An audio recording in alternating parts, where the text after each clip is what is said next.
Oliver Stone here with another edition of the Temple Wildcat Coaches Show, brought to you by Wings, Pizza, and Things. I'm here with Temple Wildcat head coach, Coach Stewart. The Wildcats had a very tough game on Friday. We had a little overtime action, but they unfortunately couldn't pull it out, 26-20 over the College Station Cougars. Definitely, I feel like a valiant effort on y'all part. I mean, I feel like, the two top teams in the district, I feel like everybody, it was a game you went to, you definitely, obviously we wanted to win. You definitely got your money's worth as far as, the pendulum swinging or going back and forth. And then it was good to also see the crowd we had come out. I know you were saying earlier, some of the other weeks, we didn't have, just the big crowds we normally get. But it was good to see. I'm over here broadcasting the game, and I look over there, and it's just like, wow, we full over there, Yeah. It's I'll tell you what, these fans are the best in the state of Texas, and when it's playoff atmosphere, they show up. And I knew they would. It's district championship. We're obviously disappointed in the fact that we hadn't brought one of those home in the last 2 years. But, there's another prize out there. There's only two kinds of championships in the state, and one of them's a district. I told the kids, you play a series of games to determine a district champion. You play a series of games to determine a state champion. So, one of those we still got a chance at, but we got to take it one day at a time, one play at a time. It's a tough road to hoe. I'm going to tell you what, College Station's a good football team. Oh, yeah.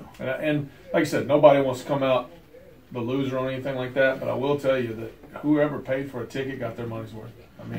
They can't deny that. They can't, I think everybody's fussy at me because we didn't win the game, but I love these kids, and I'm proud of what they did and how they played. I just feel like, there was a lot of, obviously, yeah, we didn't win, but there's a lot of good to take. Right. For what we did. I feel like our rushing game was just, what's that? Yeah, it was just, when you got two guys that rush for over 100 yards, especially against a team like that. That's not no slouch. Right. And for them to just put on a showing like that, Anthony Jackson just, every week, it just seeks to amaze me. It's just like, wow, Yeah, that kid's going to be special. Yeah. But we've got a lot of work to do.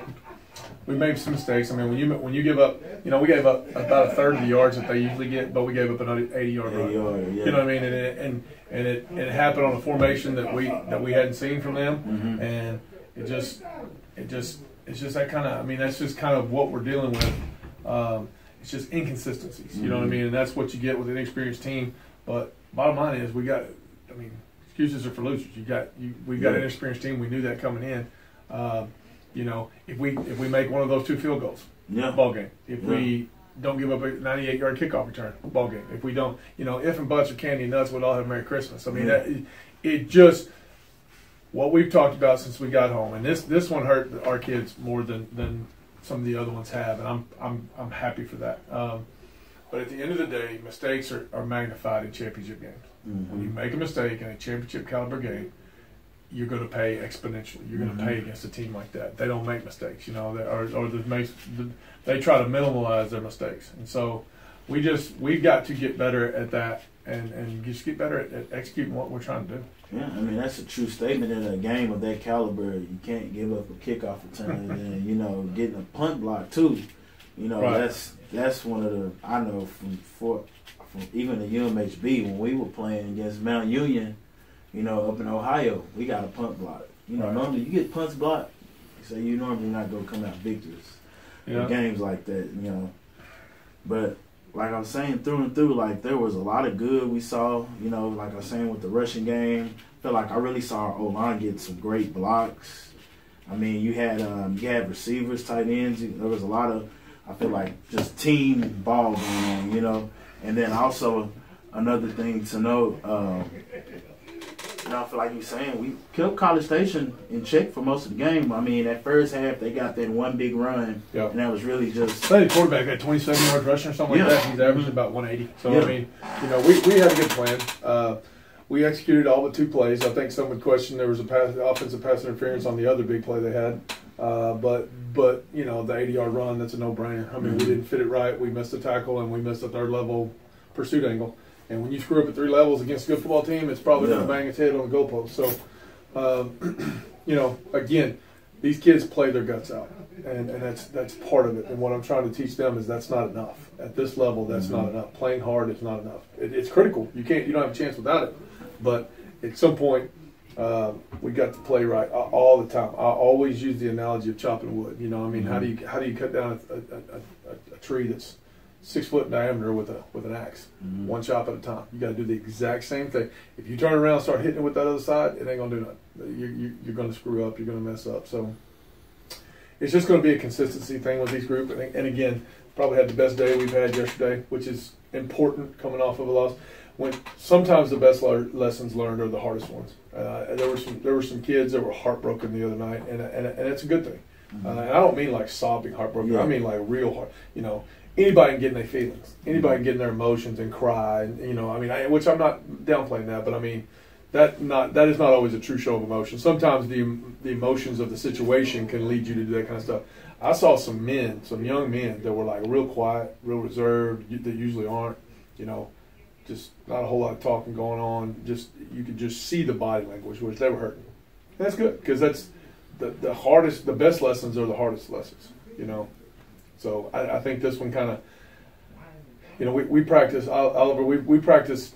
I almost said Ollie.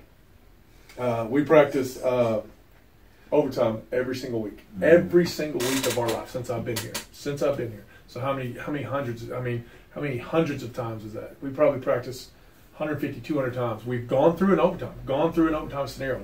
Not just talk through it. Line up and practice overtime, offense versus defense, or coaches versus offense, or whatever, or defense, or whatever.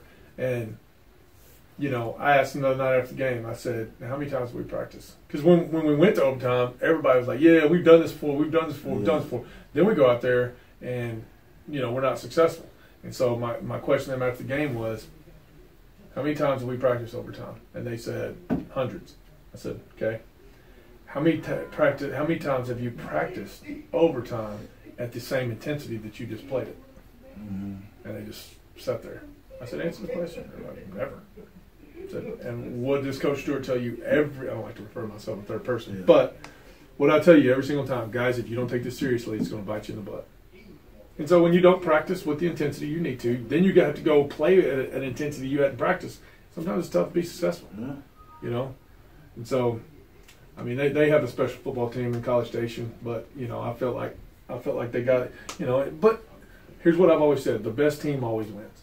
You know, the newspaper guy was like, "Well, doesn't seem like the best team won tonight." Yeah, it did. They always do, because the best teams take into consideration things like consistency and not making mistakes, and you know, doing what you got to do when things aren't going right, and finding another gear in overtime. And that's what the best teams do, and so the best team won the other night, you know. So we'll be all right. Well, there you go. I mean, at this point, I mean, yeah, we lost, but at the same time, I mean, it's not like, you know, we don't have the Bryan Vikings coming at us, and I mean, we still have the playoffs. So, I mean, like you said, we learned from this. And obviously, that's going to be good for those guys. You said they were so hurt about it because you don't want to feel that feeling again. Right. So you're going to take that. And every time you're on the field, that's just going to add to the intensity, the heart, and everything you give it. So, yes, sir. So I feel like from here going forward, you know, we got that's just a little something to sit in the back of the head. You know, whenever I get ready to feel like I'm bending over or I'm not giving my all. Wait, that feeling, do I want to feel that feeling again? I hope that. I mean, again, we've talked all year about kind of having an immature group and not, you know, trying to grow them up. That's the kind of stuff that grows you up. When you have to go somewhere and you have to look at each other in the face and realize you just lost a district championship game. You just lost a gold ball. I mean, that hopefully, again, you know, we'll see, but hopefully they respond well. They have responded well thus far. All right. All right, well, there it is. Y'all to wrap up the first segment of the Temple Wildcat Coaches Show. But after the break, we'll get into our opponent this week, the Bryan Vikings. And welcome back to the Temple Wildcat Coaches Show, brought to you by Wings, Pizza, and Things in Temple. Back here with Temple Wildcat head coach, Coach Stewart. And now, you know, we're done with the College Station Cougars. Turning the page on that. Now we got the Bryan Vikings coming at us, and they're coming here to Wildcat Stadium. This will be the last game of the regular season, and, you know, we'll be getting ready for the playoffs after that. So what test are we facing with the Vikings this week? They're a good football team. You know, they're big. I don't know what they got in the water down there, but they've got a tackle committed to Baylor. They've got a couple other kids. I mean, their center's 6'5", 310 pounds. Their tackle 6'5", 325 pounds. So I don't know where these people get all these folks, but it seems like everybody we play is huge up front, and you know, I've got 5'8", 250 pounders up there, so it just kind of is what it is. But you know, like the old cliches, they ain't size the dog in the fight, it's size of the fight in the dog. So they're a good football team. They've struggled a little bit. They had a quarterback. They're young, and so you know they're going to realign this whole district next year, and I'm going to be okay if they're not in our district because they're real young. They had a really good freshman team last year that kind of beat the brakes off of us, and apparently their freshman team this year is that much better. So they've got 2 classes coming back to back that are going to be pretty salty. They're very junior and sophomore laden this year. Okay. So with that comes growing pains, and you know they'll be hard to deal with in the future. But you know they run a sound system. They're a little bit like. I don't want to compare them, but they're a little bit like Rudder offensively. You know, just kind of pound the ball, big back. They've got a better threat at the quarterback. I mean, they do some read game with him. He's a pretty decent little athlete, sophomore, so he'll be scary. He's really good right now. I don't want to take anything away from him right now, but I mean, he'll be scary going forward. And then they've got a bunch of young kids on there. They got a really big offensive line. I think a lot of them are seniors, but other than that, man, they got good receivers. They just pound the rock. If you watch them, they just come off the ball and just it's going to be a physical football game. So I mean, definitely so. I feel like you said a 6'5", 310 center. You know, yeah, I'm going off what I see there. I mean, I'm just going off the scout reports. Who knows how accurate those are? True. I'll let you see them if you want. But anyway, I mean, look at that dude. He's large, and that's not the big one. Yeah, I mean. 75 is the big one, so you know. But I mean, that center's huge. 75. Yeah, normally you see majority of offensive lines. Your center's normally your smaller lineman, and then you kind of get bigger. Yeah. But I feel like some of it comes to snapping. 75 is kid going to Baylor. I mean, he's a big athletic kid. He's 6'5", 320 pounds. I mean, and you look. I mean, this kid's not as big, but compared to 6'5", 320, so. You know, we got our hands full. They run a physical style. They're going to slow the game down. You know, defensively. You know, this was a game last year that we won 35-38 or something like that. Yeah. I mean, it's just like they just pound you, and they try to ball control, possess the football, and you know, just try to get you drawn in to what's going on up front, and then kind of pop you over the top. So. We'll have our hands full. I don't think there's a scenario where they can make the playoffs, so they'll be coming in just throwing it at the wall and see what sticks. You know, they'll come in just hell bent for leather. They're just trying to basically play spoiler in a way, but I mean, y'all still going regardless. But I mean, why not end your season? That's what they're doing. Yeah, exactly. Yeah, that's what you got to be thinking. I mean, I don't know what they're thinking. I don't really particularly care, but true. You know, it's just we got to go play. I mean, again, I say it every week. It ain't about Bryan. It wasn't about College Station last week. It wasn't about, Waco the week before. It's about this game. And Bryan is saying the same thing, and so is College Station. This game is about how focused can you be, your team? How well can you play? How much can you put those pieces together? And then let it lay where it lays, you know. I was very proud, like I said last week, of our effort.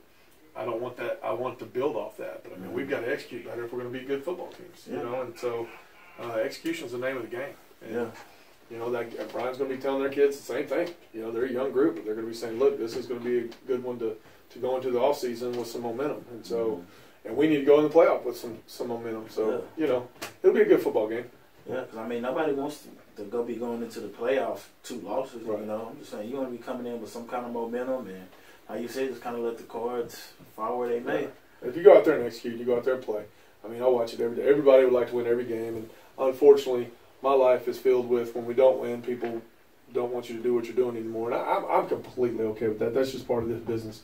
Where I take exception is if we don't go execute particularly well, and that costs us a game.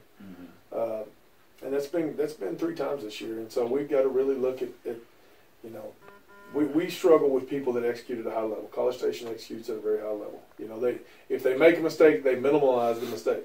You know, there was a couple times. I mean, I felt like we could have gone to the house, and they, instead of it being a 60-yard gain, it was a 15-yard gain. you know, or they get it on the ground, and we got to figure out a way to do that kind of stuff. So. Yeah, like I said, I mean, it's getting to the end where all these small things really start to matter. You know, the little, like you said, the execution. You know, finishing through. You know, I feel like a lot of just the small things like making your catches before you turn. You know, all of that. Yep. All of that starts to just become that much more magnified if you don't execute it. It always becomes more magnified, and then when you throw those on top of each other, you know, didn't tackle particularly well in certain situations, didn't cover particularly well, didn't catch the ball particularly well. I mean, we dropped 3 touchdown passes, you know, and like I said, if you can if and but all day long, and it ain't gonna win you a football game. I mean, that game's over. We ain't going back to it. But moving forward, that's the kind of stuff we got to focus on. Yeah, definitely. Like I said, you want to make the most out of the things that you see that may have been setbacks for you going forward. Because, I mean, let's get to the point now. I mean, yeah, we got Bryan in the regular season, but now it's playoff time now. I mean, this is why you do it. This is why you play, so you can be playing late into November, late into December. You know, when everybody else is focusing on playing basketball, we still out here in the pads. Yeah, I hope so.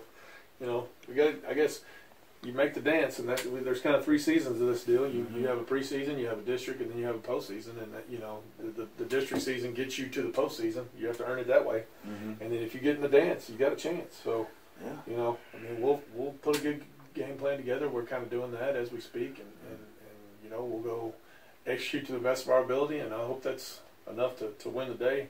And then we'll kind of transition into that playoff mode.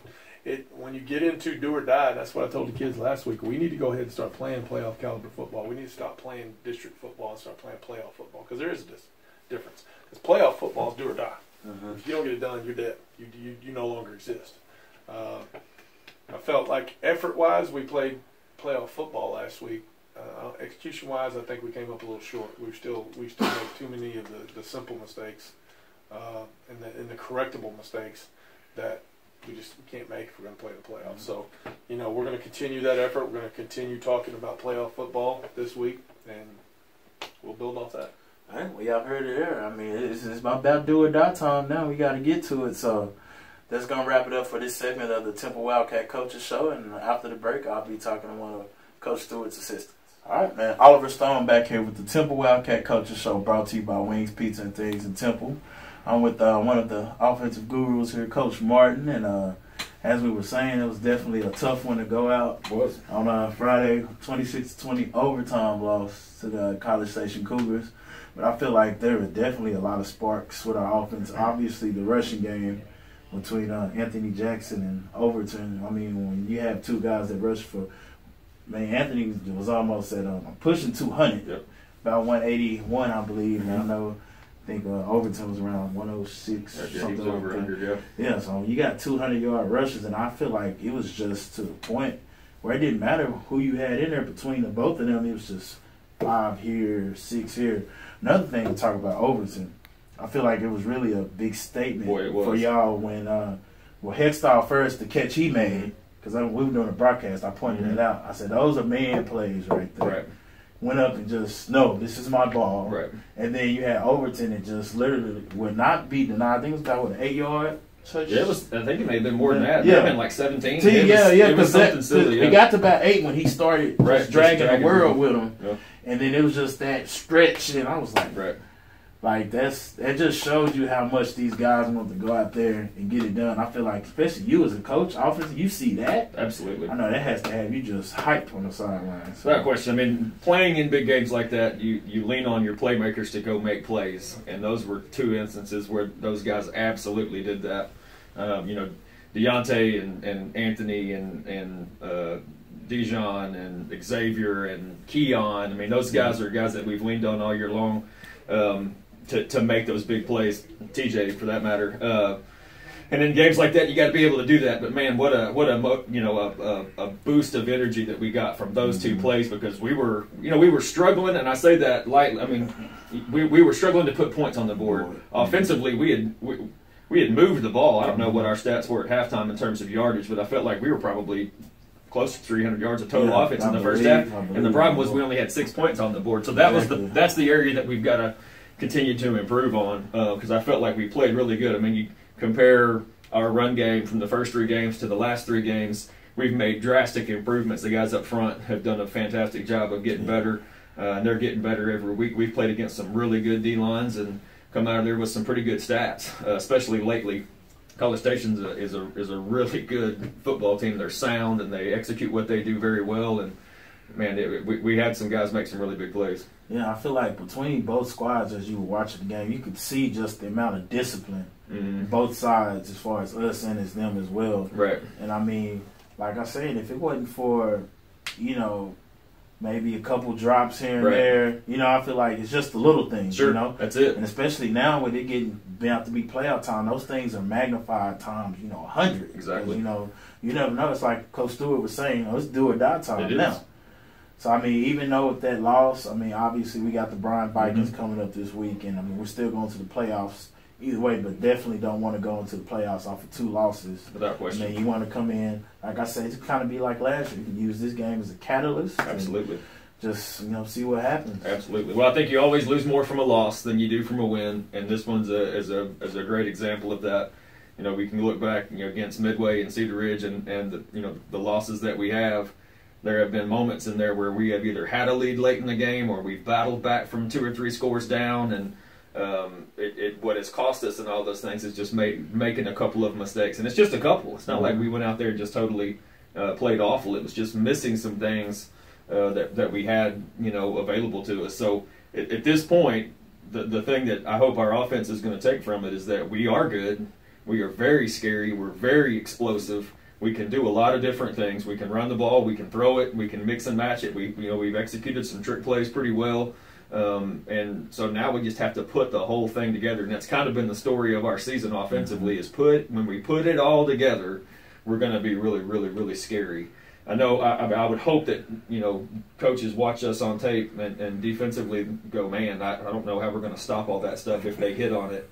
And that's what makes us, that's what we rely on. And I think as we move forward into this last game, and Bryan's going to pose those same challenges. They're a team that plays extremely hard. They're pretty simple on defense. They try to play fast and execute. And they're going to come over here. Their guys, I think, may still have a slim chance of getting in. It's slim, but they may still have a chance. But those guys are well coached, and they're going to come over here and present that same challenge. And so I hope our guys, their focus is going to be on that same thing. Finding that little detail that we can get better at, and maybe it's just a lack of focus for just 1 second, but staying locked in. We put on their scouting reports this week. Find that inch, find that little inch that we got to find to get better. So that's kind of what we're focused on. I mean, there it is. I feel like even if they don't have that slight chance, I feel like at the end of the day, it's Temple. It's Temple and Bryan, which is an old rivalry. Yeah, exactly. So I feel like y'all always kind of have that bullseye on y'all back to a point anyway. And I mean, right, and not only rivalry, but they've been in our district for a while. We've played them forever. They're always, we're always pretty familiar with each other, and it's always a good game, really, no matter what. It seems like we always get everybody's best shot anyway. So we're used to that by now, and this will be no different. Exactly, and I feel like that's another thing you were saying, kind of this, two-headed monster. I mean, say, get the running game going, then TJ gets going. I mean, I feel like you were saying, as a defensive coach watching him, like you kind of got where do you pour start your to stop hair out to a point, because it's like, if we stop this, can we stop that? Right. It's like we kind of have to pick and choose. Don't take this away. Right. So. And I feel like we've addressed some issues that we've had there, which is a good thing. People at the end of last year and early this year were really lightening the box and saying, well, we're going to kind of stop you from throwing it, because that was kind of what we were good at the time. Even though we were still throwing for 400 yards, it felt like a game, and TJ had good stats through those first 5 or 6 games. But people were lightening the box and saying, well, you can't run it. And now they're trying to do that, and we are running it. So they're trying to heavy the box back up a little bit. And so it's that chess match that coaches play. But our kids have done a really good job of kind of improving on things that we needed desperately to improve on to make ourselves dangerous again. And I think we're right to that point where hopefully you're about to peak at the right time. And we're at that point. So hopefully we're about to peak at that right moment. This would be no better time than to peak right now, especially, Absolutely. Like I said, next week we got the playoffs going. So there it is, folks. Like I said, it sounds like we'll have us a challenge with the Bryan Vikings coming down, and that game will kick off at 7:30 p.m. right here at Wildcat Stadium. If you want to get you a Temple Wildcat K-Rock 1017 shirt, come see us at pizza, wings, and things in Temple, 12 p.m. to 1 p.m. Fridays, we're always there giving out shirts every Temple Wildcat game day. And then also, if you can't come to Wildcat Stadium for the game, you can definitely tune into the K-Rock 1017 broadcast with the pregame show beginning at 7 o'clock p.m. and then the kickoff at 7:30 p.m. And like I said, you can stream that on K-Rock 1017, also KRock1017FM.com. And then also, we got the K-Rock 1017 app now, brought to you by Wings, Pizza, and Things. Oh, and that will wrap it up for this edition of the Temple Wildcat Coaches Show. I didn't do my Rubik's Cube this morning, so I had to get my fix. You good. That's actually collection over there. Yeah, this is the regular one. This is a 3x3. That one kind of got a little bit too easy. So this is a 4x4, a 5x5, and a 7x7. So everybody, you know, I always tell them this ain't just a hat rack. Yeah, let them know. Yeah. Coaches call me Rain Man because they're like, you're that weird kind of smart. You ain't like that book smart. You're like that weird kind of smart.